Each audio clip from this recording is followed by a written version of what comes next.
Naviguant à succès dans le monde du cinéma, Julien Royal a fait sensation sur Netflix en tant que réalisateur avec la comédie d'action et Potache Nouveau Riche.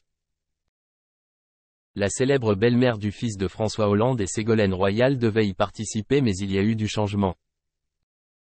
Dans les pays francophones, un film français diffusé sur la plateforme Netflix a connu un énorme succès, atteignant rapidement le top 10 des films français et mondiaux, Nouveau Riche. De quoi mettre en avant son réalisateur, qui, s'il est peu connu du grand public, a des parents très célèbres, un ancien président et une ancienne ministre, François Hollande et Ségolène Royal. Troisième de la fratrie des deux personnalités politiques, en couple de 1978 à 2007, Julien, réalisateur discret, est désormais mis à l'honneur à travers son carton découpé. Un jeune homme de 35 ans passionné qui fera travailler sa célèbre belle-mère sans hésiter. On connaît Thomas, avocat marié à la journaliste Émilie Broussoulou, et ses pères, Clémence, hépatologue gastro-entérologue, et Flora, psychologue clinicienne. Voici Julien, désormais réalisateur à succès. Dans le roman Nouveau Riche, comédie d'action pour étudiants, il met en scène Nassim Liès et Zoé Marshall, mais compte également de nombreuses stars et caméos en couleur.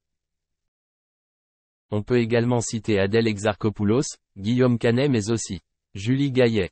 Sa belle-mère, actrice et productrice à succès, était censée jouer un rôle dans son travail, mais elle a finalement été coupée au montage, souligne ici Paris.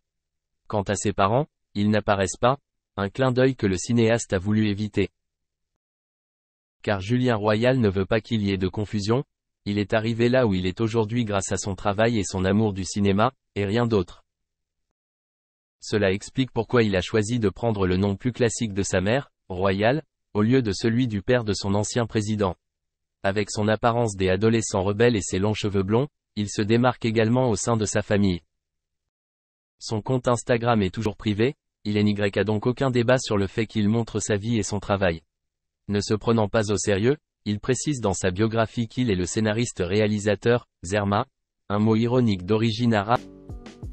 Je sais pas, en fait je sais pas, je me suis pas posé la question, donc je suis parti dans l'idée que c'était Gantz Evolution, ça se trouve c'est pas ça. Bon allez-y, hein, si vous savez, allez-y, n'hésitez pas. Bon, Gantz c'est un classique, moi j'aime beaucoup Gantz.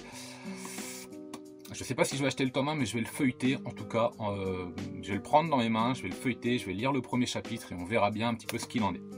Après on a de l'Osamu Tezuka, avec Avaler la Terre et Debout l'Humanité. Deux grosses nouveautés quand même hein, chez Osamu Tezuka, enfin c'est de la réédition, mais bon... il y en a tellement, on peut pas tout prendre. On a chez Kana Undead Unlock qui a l'air quand même bien déjanté. Shangri-La Frontier, je sais plus trop.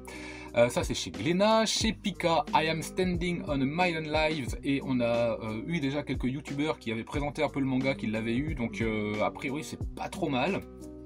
Ensuite, Mon bourreau de père est enfin mort, qui a l'air très particulier, il me semble que c'est chez Meian, si je dis pas de bêtises, je l'ai pas noté en fait, c'est de mémoire, j'ai la liste des titres sous les yeux pour pas en oublier, mais j'ai pas tout noté, donc ouais, le travail, hein, c'est à peaufiner encore. Lupin the Third, et ça m'intéresse beaucoup par contre, chez Kana, et Elle et son chat, donc je crois que c'est par l'auteur de Blue Period, si je dis pas de bêtises, Yamaguchi je crois, quelque chose comme ça, et ce sera chez Pika, c'est un one shot également. Voilà, ça fait